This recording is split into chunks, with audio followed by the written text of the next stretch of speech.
Flames tore through the forest like a living scream. Trees cracked, ash rained sideways, and out of the smoke, eyes, gold, wild, watching her. Ellie stumbled, blood on her lip, one leg useless beneath her. She should have been alone. She was alone. Then came the paw print, right beside hers in the mud. She looked up and froze. A bobcat stood just feet away, muscles tense, chest heaving. But it didn't run. Her voice broke as she whispered, "Ash." The fire roared louder, but nothing made a sound like that look, like something lost, finding its way back. And this time, it came for her.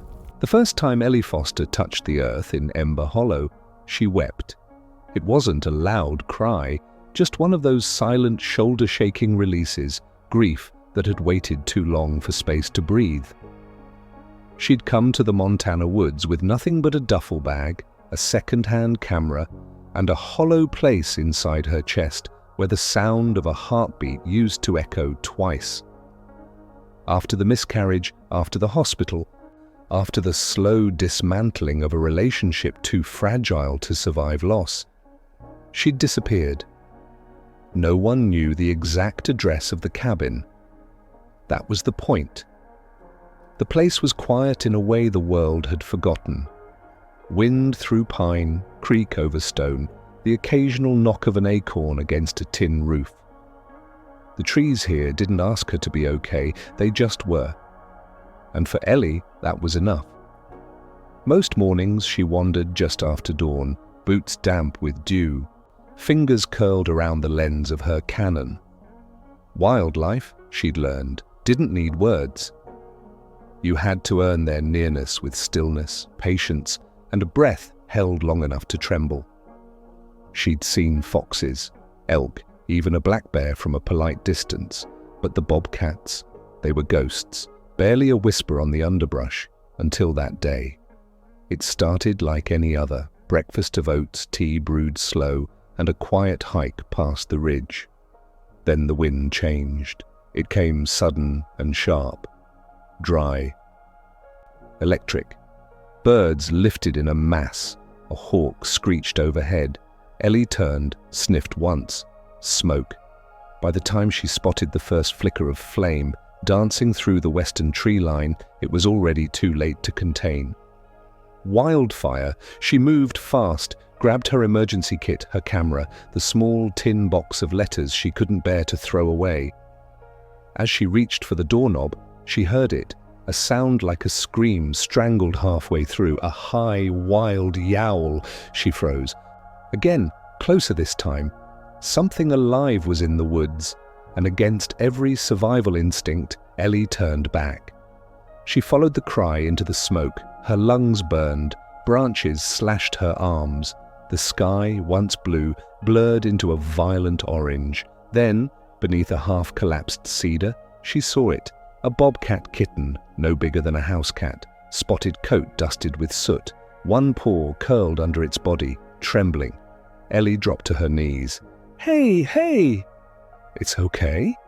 It hissed, weakly. Tried to back away, but its leg gave out. She took off her flannel, moved slowly, used it like a wrap. The kitten didn't fight once she had it bundled, just stared with wide, unblinking eyes. Eyes like melted gold. She named him Ash before they even made it back. The days that followed blurred together. The fire was eventually contained, but not before it tore through 1,400 acres, including the edge of Ellie's ridge trail. The cabin, by some miracle, stood untouched. So did Ash. He stayed with her for 2 weeks. Ellie fed him boiled chicken, nursed his paw with salve, watched as his tiny body healed. But more than that, she watched him remember the world. Each day, he grew less afraid. He began to blink slowly at her, to purr, but only when no one was listening. She never locked him in. Yet he stayed. She sketched him while he slept, nose buried in a patchwork blanket that had once belonged to her grandmother. He pawed at her camera strap like a clumsy child. Sometimes, at night, when he curled beside her feet, she cried without knowing why. Then came the inevitable. She called the Wildlife Rescue Center, told them the truth. Injured bobcat, needs rehabilitation, too young to survive alone. They arrived on a cloudy Tuesday morning. Ash growled when the stranger touched him. "It's a good sign," the ranger said. "He's wild. That means you didn't ruin him." Ellie didn't answer. As the truck pulled away, Ash turned once, pressed his paw to the glass. His breath left a small, fogged circle, and Ellie knew she wouldn't ever see him again. That night, she found a single grey feather by the door. She kept it, and the claw marks he'd left on her wooden floor, she never sanded them out. The mornings in Echo Creek came soft. Mist curled around the evergreens like fingers unwilling to let go of the night. The creek hummed just beyond the porch, not rushing, not slow, just constant, like a memory whispered over and over again. Ellie Foster had made peace with quiet. At 34, her hair was longer than before, usually tied in a loose braid, tucked beneath a wool cap. Her eyes, once quick to narrow at city noise, now moved slowly over light, over texture, over the soft rustle of leaf against bark. The scars had faded, though the ones you couldn't see had only gone deeper. She was still here, and still alone. Not lonely, not exactly, just used to solitude. The cabin near Echo Creek was smaller than her last one, nestled deeper into the forest, off a gravel trail most locals didn't even know existed. Her nearest neighbor was a retired ornithologist 2 miles west, who communicated mostly by handwritten notes and homemade berry pies. That suited Ellie just fine. Her days were slow by design. She woke before dawn, brewed coffee on the wood stove, spent long hours with her camera in the trees, documenting fox kits near the ridgeline, elk migrating early, a bear that had stolen a trail cam last spring. Her publisher was waiting on a photo essay, Quiet Beasts, Life Between the Trees. But she moved on her own time. That morning, she was editing shots of a snowshoe hare when the phone rang, a rare occurrence. It was Tomas, a local ranger she sometimes exchanged wildlife updates with. "Ellie, you hear the news? Lightning storm moved through Bear Ridge last night. Dry ground, strong winds, fire sparked up fast." She sat straighter. "Is it contained?" "Trying to be. But if the wind shifts west, it could creep closer to Echo." "Do I need to evacuate?" "Not yet," he said. "But pack a go bag, just in case." She hung up and stared at the framed photo on her mantle, not of a person, of a paw print, faint, half smeared in mud, taken 5 years ago. The last morning, before Ash left, she hadn't seen a bobcat since. Later that afternoon, she walked the perimeter of the property, checked the dry grass near the fence line, topped off the water bowl she kept out for the foxes, though she'd never admitted aloud that part of her still hoped someone else might drink from it. A breeze picked up, sharp, dry, then silence. Not quiet. Silence. The kind that comes when birds stop singing, when squirrels freeze mid-leap, when the forest waits. Ellie paused. She looked toward the far edge of the tree line, where light filtered thin and amber through the pines. Something was there. A flicker, a shadow, too tall for a raccoon, too fluid for a deer. Then it moved, just enough for the wind to catch a glimpse of spots, of muscle, of fur like smoke and ember. A bobcat. She didn't breathe. The cat didn't run, didn't spook, just stood there, watching. It took one step forward, then another. Ellie felt her heart push hard against her ribs. Her hand drifted to the old feather in her jacket pocket, the one she always carried on hikes, the one she told herself she'd one day return to the forest. "Impossible," she whispered. But the silence didn't argue. It didn't move like a wild thing. That was the first detail Ellie noticed, how the bobcat didn't slink, didn't bolt. It approached, not fast, not slow. Each step careful, deliberate, but never uncertain, as if it remembered the shape of her. Ellie's breath caught in her throat. Her boot shifted against dry leaves. The sound was soft but still, enough to break the spell. The bobcat stopped, 20 feet now, just enough space for fear to exist between them. But it didn't run. The air buzzed with stillness. Only the trees moved, rustling like breath through old lungs. Ellie slowly lowered herself to a crouch, her knees aching against the forest floor. She didn't reach for her camera, didn't speak, she just watched. The bobcat tilted its head. Its fur was darker than she remembered, dusted in autumn soot. The spot patterns around the shoulders were still there, like scattered ash against bark. And the eyes, those molten gold eyes, no camera, no lens, no amount of retouching could ever capture the stillness they held. He limped, just slightly, back right leg. The motion subtle but unmistakable to someone who'd once watched that same gait heal beneath a patchwork blanket. "Ash," she whispered. His ear twitched. He blinked, slowly, then turned and walked toward the tree line, disappearing into the brush without a sound. Ellie remained frozen. Was it him? Could it really be? She wanted to chase, to call. But instinct and reverence held her still. If it was Ash, he'd returned on his own terms. And if it wasn't, well, something deep in her gut told her not to shatter the moment. She stayed there until the forest exhaled again. That night, the dreams returned. Not nightmares, just fragments, heat, feathers, a paw print pressed into her palm. She woke before dawn, restless, moved quietly around the cabin, made tea but didn't drink it. Her mind buzzed like wind before a storm. When the light came, she stepped outside.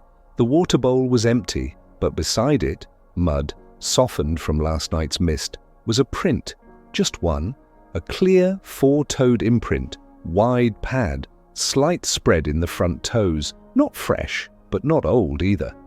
She knelt. Something fluttered nearby, a feather, pale grey, slightly curved. It swayed once before settling just beyond the porch step. Ellie didn't pick it up. She just stared at it. The memory of his kitten body curled against that same color, 5 years and a lifetime ago. He returned at dusk. This time she was waiting, sitting quietly on the porch steps, a bowl of water at her side, chicken cooling in a ceramic dish by the railing. No camera, no phone, just her. The bobcat emerged from the tree line like dusk itself, quiet, shadow-wrapped. He hesitated, then moved toward her. Every muscle in Ellie's body buzzed, but she didn't flinch. When he reached the edge of the clearing, he stopped, lowered himself slowly onto his belly, front legs crossed like a sphinx. He watched her, unblinking. She could barely speak. Her throat was thick with emotion, but still she found her voice. "You came back," a flick of his ear. She nudged the dish of chicken slightly forward. "Hungry?" He rose slowly, approached, his steps now careful but not hesitant. He sniffed once, then began to eat, deliberate, neat. Not like the starving cub she remembered, but not indifferent either. As he chewed, his eyes never left hers. She didn't reach out, but her heart did. Over the next several days he returned, always at dusk, always alone. He didn't sleep near her, didn't follow, but the visits became ritual. She left water, chicken, sometimes just sat and hummed. One evening he brought something with him, a feather, this one larger, streaked with brown. He dropped it on the ground near the bowl, then sat, silent. Ellie stared at it for a long time, then whispered, "I remember too." And for a moment, she swore he almost smiled. By the 5th evening, Ellie stopped wondering if he'd come.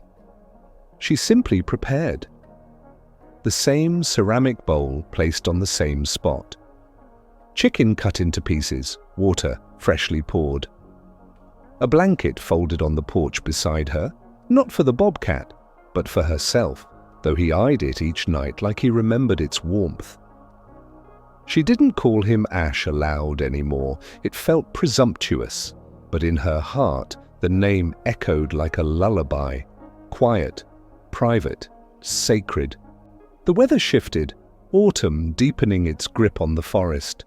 Rain began to arrive in slow, deliberate sheets, not violent storms but steady, whispering ones, the kind that make the earth smell alive again, the kind that keep most animals hidden. But not him. He came wet, paws silent on slick pine needles, shook himself off at the edge of the clearing, then stepped into the low glow of her porch light like it was his stage. She said nothing, just offered her presence like an open palm. That night, he didn't eat right away. He circled once, twice, then sat beside the blanket, watching her with those ancient eyes. Ellie picked up her mug of tea, hands trembling only slightly. "I kept thinking you were a dream," she whispered. "That maybe I'd imagined it. That fire, that summer, you." He blinked, slow, grounded, and then he did something that shattered her. He let out a low, breathy sound. Not a growl, not a hiss. It was soft. Somewhere between a purr and a sigh, a sound she hadn't heard in 5 years. She looked down at her lap, eyes misted. "God," she murmured, "you really did remember." From that evening on, the ritual deepened. He arrived just after dusk. She greeted him with silence or song. Some nights she hummed the old Appalachian tune she used to play when he was a kitten, slow, circular notes that wrapped around the porch like fog. He'd sit, listen, eat, sometimes stay longer, blinking slowly in rhythm with her words. She never reached for him, never tried to touch, but he began closing the distance on his own. Once, she awoke near dawn to find him curled on the porch chair, tucked in tight, nose pressed to the flannel blanket she'd left out. She stood behind the window and didn't dare open the door. He was sleeping, and the world, for that breathless moment, felt perfectly still. One morning, after a week of steady visits, she found something unexpected, a small pile of leaves arranged beside the porch railing. Beneath them, a dead mouse, an offering. She stared at it for a long time, then did what felt right. She buried it at the forest's edge. Not because she feared it, but because it felt sacred. Like a message from another language she couldn't fully understand, but deeply respected. Later that night, when he returned, she looked him in the eye and said, "Thank you." He didn't blink, just turned toward the woods and vanished again. But not before pausing to nudge the flannel blanket closer to the porch edge.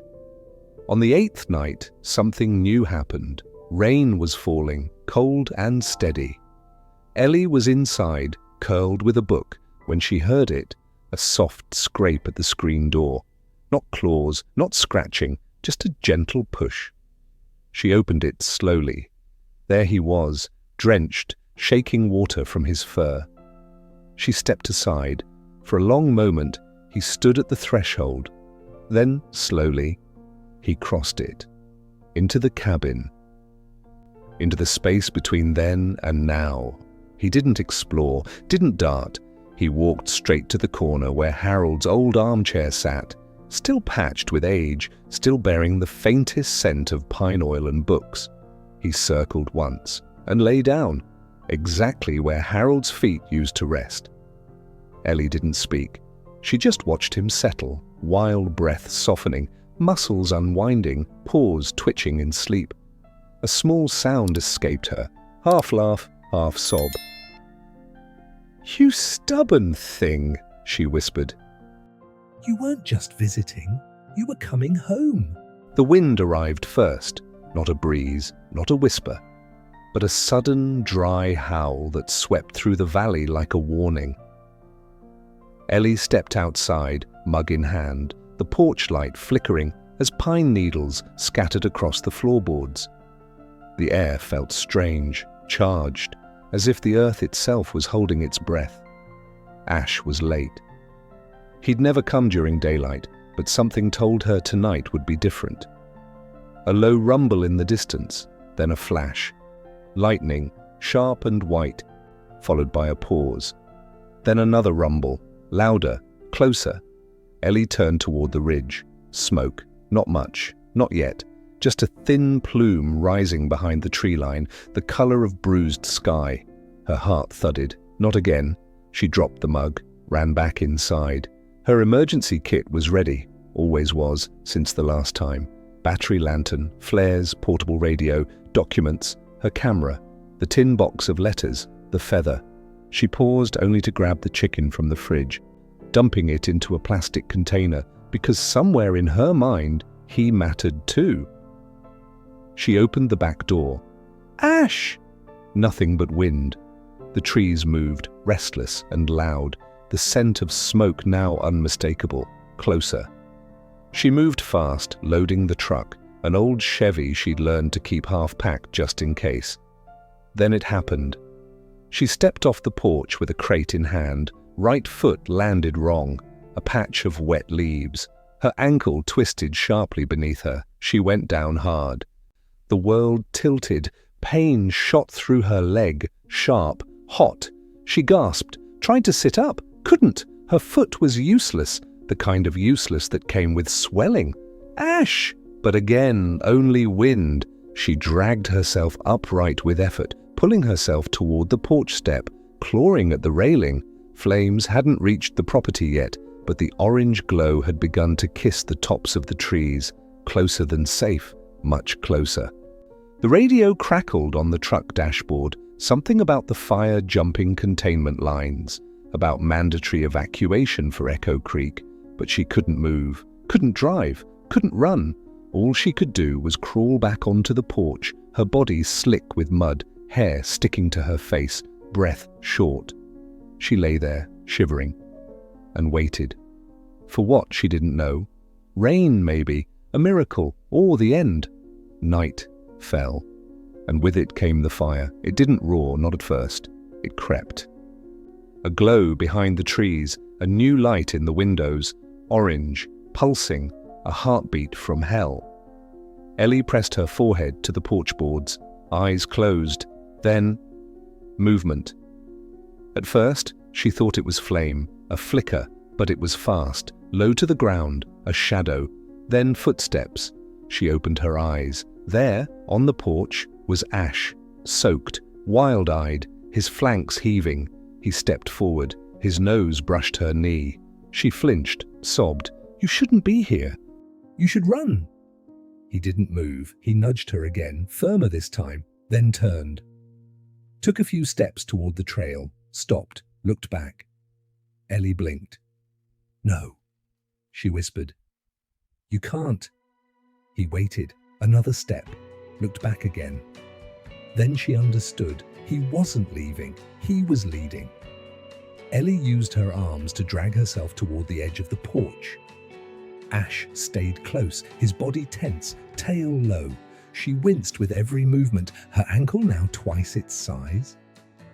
She crawled down the steps across the mud, her palms scraped open, her jaw clenched to stifle cries. Ash moved ahead, always within view, always pausing, like he had 5 years ago. Only now the roles had reversed. They reached the trail leading to the creek's edge. Ash took a sudden turn into the thicket where no human trail existed. Ellie hesitated. "Where are you?" But then she saw it. A narrow gap between the rocks. A shelter. A place deep enough shielded from fire, from heat. She crawled in after him, collapsed onto cold, wet stone. Ash pressed against her side, and for the first time since the fire began, she slept. She woke to the sound of a helicopter. The next moments came in flashes, voices, boots on dirt, bright lights cutting through smoke. "Over here!" "She's alive." How the hell did she get all the way out here? Hands lifting her, straps securing her, a ranger asking questions she couldn't answer. But through the blur, one image remained clear. Ash, standing a few feet away, eyes fixed on her. When the ranger asked, "Is that yours?" She almost said yes, but paused. "No," she whispered. "He found me." Later, after the pain meds and the questions and the IVs, they told her what happened. A ranger team had followed a bobcat. Said it kept circling the lower ridge trail, pacing wildly near the emergency outpost. Wouldn't leave. Eventually, they followed it. It led them to her. Again, hospitals always smelled like bleach and thyme. Ellie lay still beneath a thin white sheet, sunlight leaking in through the window like it was trying not to be noticed. Her leg was wrapped in layers of gauze and stabilizers. Her arms bore lines of bruises, tape, and a tangle of IVs. She didn't feel pain, not yet, only weight, not of her body, but of something else, something older. He came for me. That thought looped again and again, louder than her pulse monitor. The nurse said she'd been found dehydrated, barely conscious, near a creek hollow, scorched but not consumed. That a ranger helicopter had located her within minutes of launching. That it was lucky, miraculous even. Ellie didn't correct them. She didn't speak much at all, but she asked one question, quiet as a breath. "The bobcat, is he still alive?" They didn't know. 2 days passed before she was cleared to return home. She refused the shelter offer, said she had friends nearby. It was a lie. There was no one waiting for her, except maybe him. Her cabin still stood. Blackened trees leaned like wounded soldiers nearby, but the structure had been spared again. Smoke-stained, singed at the edges, but standing and quiet. The water bowl remained on the porch, empty, no paw prints, no feathers. She limped to the door. The air inside was stale, smelled like old wood and ash. She opened all the windows, lit a candle, sat in the chair he had once curled beneath, and waited. 3 nights passed, each one colder than the last, each one filled with dreams of flames, of golden eyes of fur just out of reach. Then on the 4th dusk, a sound, not footsteps, breath. She opened the door slowly. There, in the dim glow of evening, he stood. His fur matted with soot, his flank scarred, but alive. Ash. He stared at her, chest rising and falling. She didn't speak. He stepped forward. She stepped aside. This time, he didn't pause at the threshold. He walked in. And she followed. He stayed for hours, not curled at her feet this time, but near the window, watching the forest, occasionally glancing toward her as if confirming something only he understood. She sat beside him, their reflections overlapping in the glass. Finally, she whispered, "Why did you come back?" No answer. Of course not. Only that look, the same one she saw through smoke and blood, the same one from 5 years ago, something between memory and promise. Over the following weeks, Ash returned again and again, not every day, but often. He never stayed past dawn, but he always left something behind, a paw print, a feather, once a smoothed river stone. Ellie began to walk again, slowly. She took her camera into the woods, trailing behind where he once led. Her lens sought not just animals now, but stories, shadows of presence, echoes of trust, and something shifted in her. She no longer feared the silence. She honored it. Word of her rescue had spread. Local news carried the story of a mysterious bobcat guide. Viewers called it fate, magic, divine. Ellie said nothing, until one day a ranger asked her to speak at the wildlife center. just a few school children, a fundraiser, nothing formal. She almost said no, then thought of the paw on her leg. The moment the forest didn't let her go, so she said yes. She told the story gently, not dramatic, just true. How sometimes you save something small, and it saves something buried in you.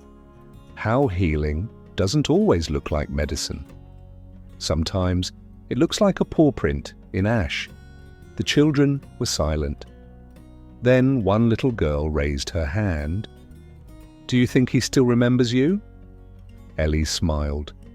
She reached into her coat pocket, pulled out a feather. He never forgot. After that day, she spoke more often, at sanctuaries, at wildlife conferences, at rural schools where children knew the names of every tree but not of their own fears. She called her talks Echoes in the Wild. They asked her often what changed her life. She always answered the same: a small, injured bobcat and a fire that took everything, except the bond we made inside it. One spring, a year after the second fire, she started a foundation, Ashlight, a tiny operation with a simple mission: fund emergency wildlife rescues in fire zones, sponsor healing centers for animals and the humans who love them. She never asked for much. But support came anyway, from those who had lost, from those who had waited, from those who believed that sometimes the wild remembers us better than we remember ourselves. The last time Ash came to the cabin, she knew it before he arrived. The wind was soft that day, the air smelled like new rain. And on the porch step, waiting for her when she opened the door, was not a feather, but a pine cone, half burned, half whole, a gift from the fire, a symbol of what had endured. She looked out toward the trees and whispered, "Goodbye." But part of her knew it wasn't an ending, just a return. The snow came early that year, a thin, gentle veil that settled on the pines like a hush over the land. Ellie stood barefoot at the edge of her porch, coffee cooling in her hands, breath rising in soft clouds.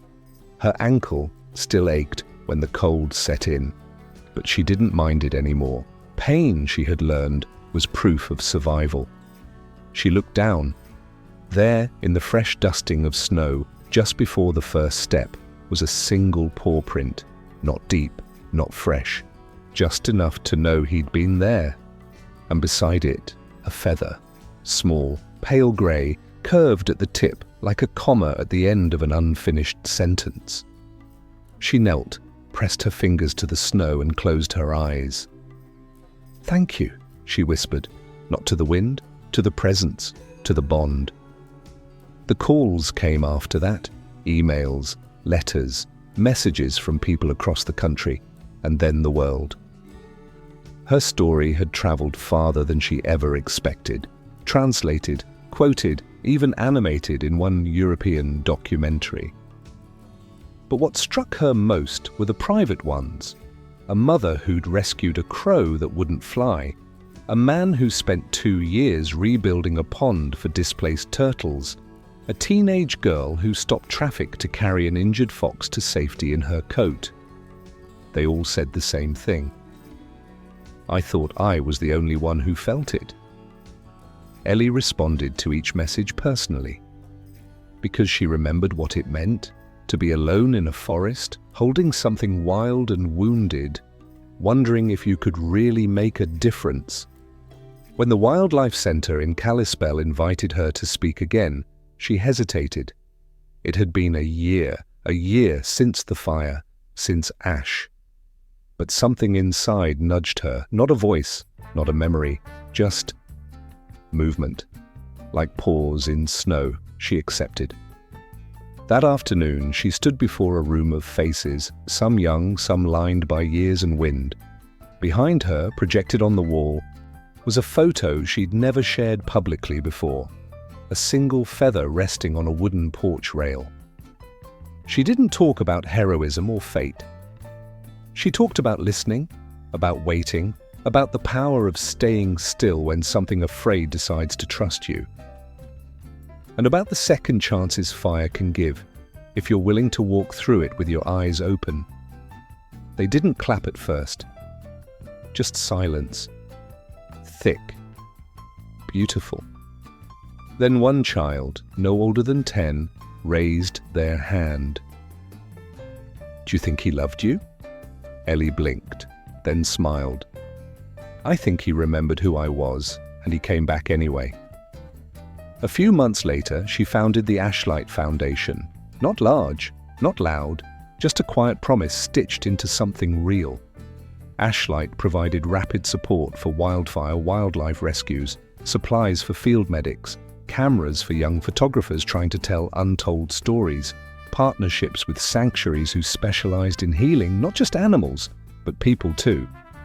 The first donation came from a woman in Norway, the second from a boy in Arizona who'd sold hand-painted bookmarks shaped like feathers.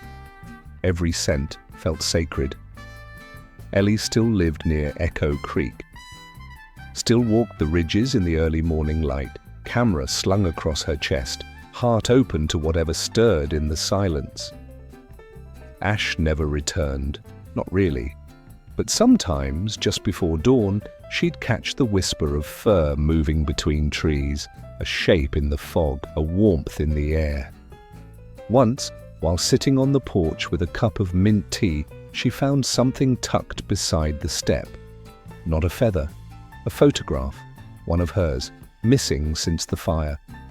Curled at the edges, sun-faded, of a bobcat kitten curled on a blanket, peaceful, small. She held it like a prayer, smiled through tears, and whispered, "Still watching her?" That winter, she received a letter from a girl named Lily, 12 years old. "I rescued a fox. My dad says I was stupid, but I think she needed me. I named her Ember." Enclosed in the envelope, pressed between wax paper, was a tiny white feather.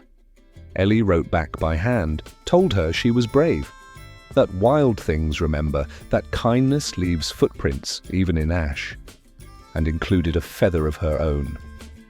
In the stillness of a February dusk, Ellie sat on her porch once more. The forest stretched quiet before her, bathed in blue light. Somewhere, far off, an owl called once. Then silence, not empty, full. She closed her eyes. Some stories don't just end, they echo through forests, through hearts. If this story touched your heart, stay close. Here on Paw Prints and Stories, we believe some bonds never end.